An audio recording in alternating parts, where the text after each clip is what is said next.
Hi, welcome back to my channel. Please do not forget to hit that like, hit that subscribe, leave a comment below, maybe even a suggestion. Until then, continue to watch. I update new videos at least every week, or at least I try to update a video every week. But until then, let's get cooking.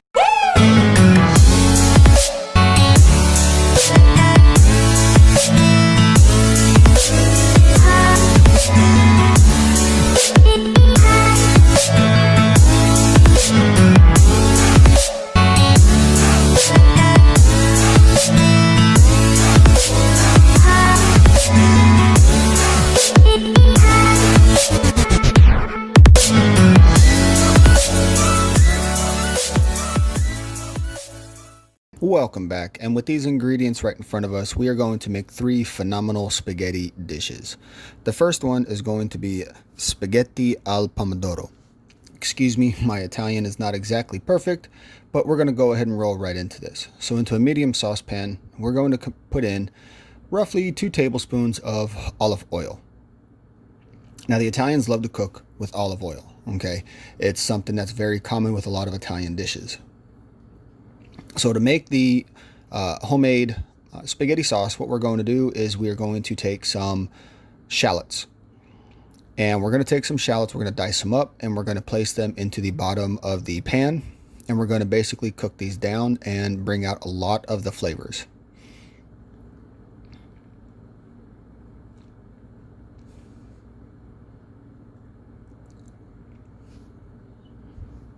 So just go ahead and give it a good stir, give it a good spin and mix.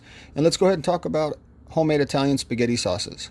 Okay, in Italy, spaghetti is a very common dish. Okay, these 3 dishes that I'm making today are actually very common in Italy. It's a very common misconception that spaghetti is served with meatballs. You won't find spaghetti served with meatballs. You just won't. Okay.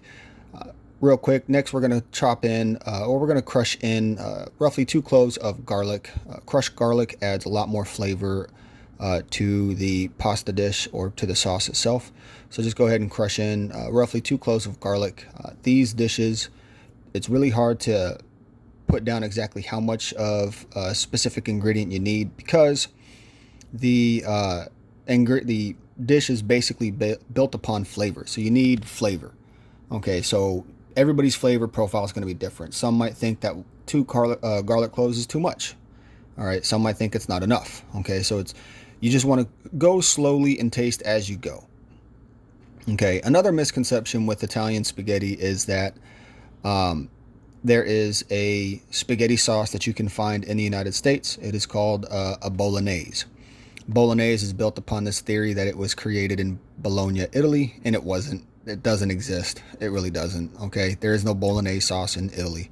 There is a meat sauce. It is called a ragu. It is not called a bolognese. So here I just put in 1 can of peeled San Marzano tomatoes. And the San Marzano tomatoes, you can get them in a can. They come from Italy. I would have used the San Marzano tomatoes in my garden. However, we have a Japanese beetle issue going on, so I can't really use those tomatoes. So once you get the tomatoes into the pot, you're just going to stir them up and crush them into the pot. You're not going to want to run this through a blender. You just want to cook it right here in the pot, nice and slow. Next, we're going to put in a pinch or 2 of salt. You don't want to put too much salt into the dish. Salt adds a lot of flavor, but you don't want too much salt because then it'll be too salty. So we're going to go ahead and give this a good stir, good little mix up, spin it all the way around there. Now in my garden a few years ago, I had some oregano, and so I did what any gardener does. I took the oregano, hung it up, dried it, crushed it up into insanely small bits, and this is the oregano that we will be putting into the pasta sauce today. Now you can use any type of oregano that you have, whether it's store-bought or homegrown. And then we're going to put in some parsley. Now these ingredients here, garlic, olive oil, parsley, oregano, San Marzano tomatoes, these are very common in Italian dishes. You really can't go wrong. There's a lot of different things that you can do here, but we're not trying to overpower the sauce.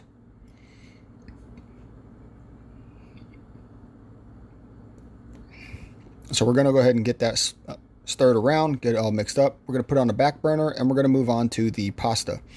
Now, into a medium saucepan, we're going to fill it up halfway with water, and we're going to put some salt in there, and then we're going to determine how much pasta we need. So I have this pasta spoon here, has a hole in the middle.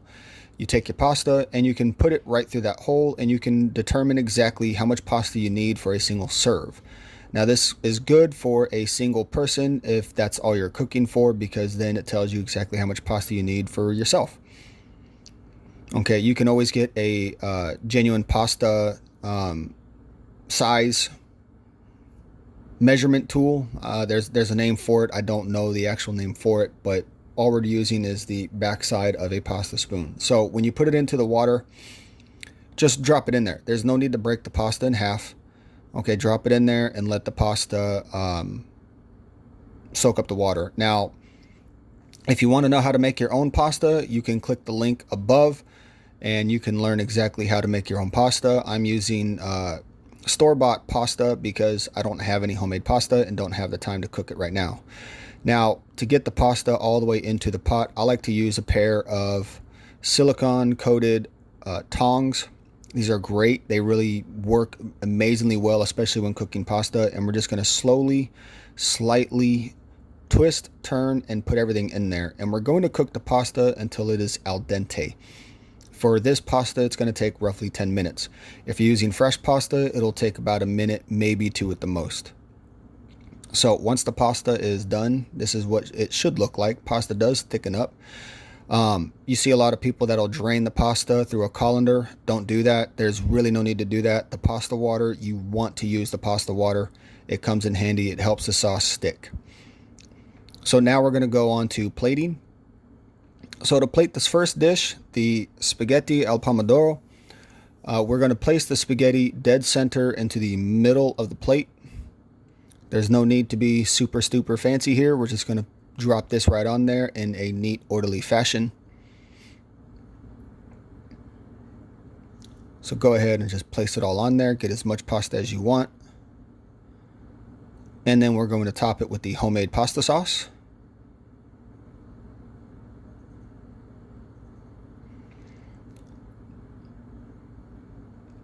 And then we are going to sprinkle on some freshly grated Parmesan Reggiano cheese.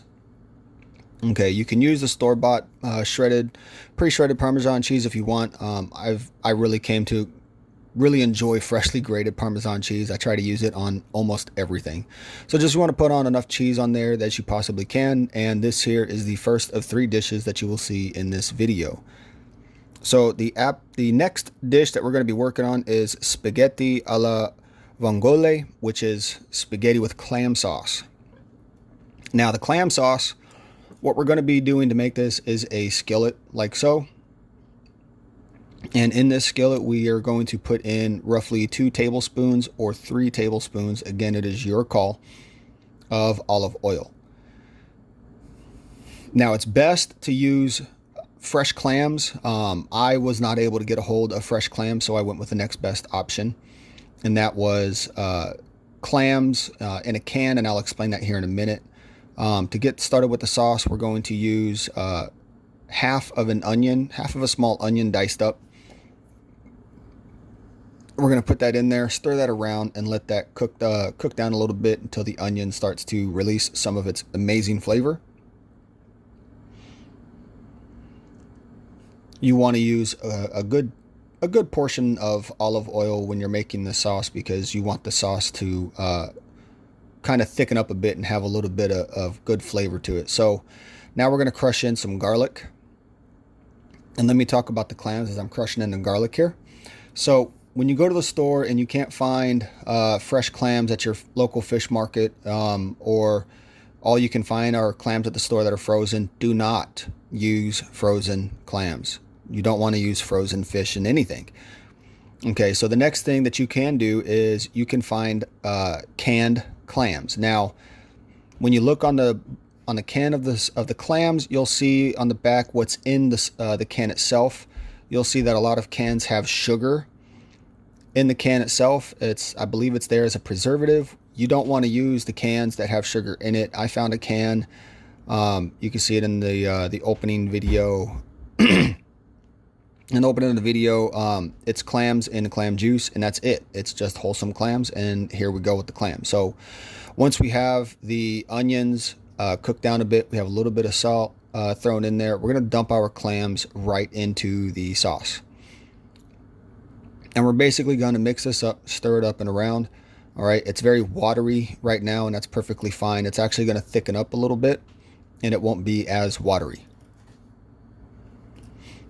So we're going to spin this and spin it around. We're going to add some parsley. You got to have parsley. Parsley is an amazing ingredient to add to this dish. It definitely brings out a lot of the flavors. And we're basically going to stir this up. Now at the same time, as you can see, there's a pot next to me that is cooking the pasta. So the pasta that I cooked from earlier, same step when cooking the pasta for this dish. You're going to cook it until it is al dente. However, the difference now is instead of going directly to plating, once the sauce has thickened up a little bit, we are going to take the pasta from the pot and we're going to place it into the sauce right here. So as you can see, our sauce has thickened up a little bit. It's not as watery and as runny as it was before. It's a perfect consistency. This is exactly what we're looking for. And so what we will do is we'll take our tongs, we'll take our spaghetti, and we are going to place the spaghetti into the pot itself, or into the skillet, I'm sorry. And we're just going to drop it in there. If you can, get some of the pasta water in there as well, because again, pasta water helps sauces stick to the pasta. Okay. And not to mention, there's also a lot of flavor in the pasta water itself. All right. A lot of people are missing out by dumping that pasta water through a colander with the pasta. Okay, you want to try to use as much of that pasta water as possible, or conserve it, not use it, but conserve it, because you can use it for your sauces. You can use it as a thickener for other sauces as well. Okay, so we're basically just going to spin the spaghetti through the clam sauce. We're going to mix it all in there, get it all combined, joined together. And then we're going to plate it up. Now to plate it up, just like before, we're going to place it right into the middle. You can put as little pasta or as much pasta as you want on there. Remember, this is a single serve helping of pasta. This is generally a safe amount of pasta for a single person to eat. Once you have it all on there, you're going to take some of the clam sauce and just pour it right over the top. Now you don't want to add anything else after this. You don't want to put any cheese on or anything. It's perfect just the way it is. Now I personally would eat this. However, I have a shellfish allergy and am not capable of eating shellfish food. So revel in the spaghetti alle vongole. Now the next dish that we're going to be making is actually a very simple dish. It is called spaghetti aglio olio, which is basically spaghetti with olive oil and garlic. All right, this is a very common dish. It's eaten in Italy quite a bit. You can't go wrong with this dish. It's really easy to make, lots of flavor. So what you're going to do into a skillet is you're going to add about 2 tablespoons of olive oil. We're going to throw in the rest of our shallots that we had from earlier, and we're going to back up the shallots with some onions. And we're basically going to cook these down until they are slightly caramelized. Slightly caramelized and full of flavor. Okay, once we have these broken down a little bit and cooked down a little bit, we're going to add some garlic and some salt. Always use salt when you're seasoning your food. You can never go wrong with salt. So here we go with the garlic. We're going to go ahead and crush this in. If you've never had a garlic crusher, I suggest you pick one up. It is a game changer in the kitchen. You really cannot go wrong with this. So we're going to crush in some garlic.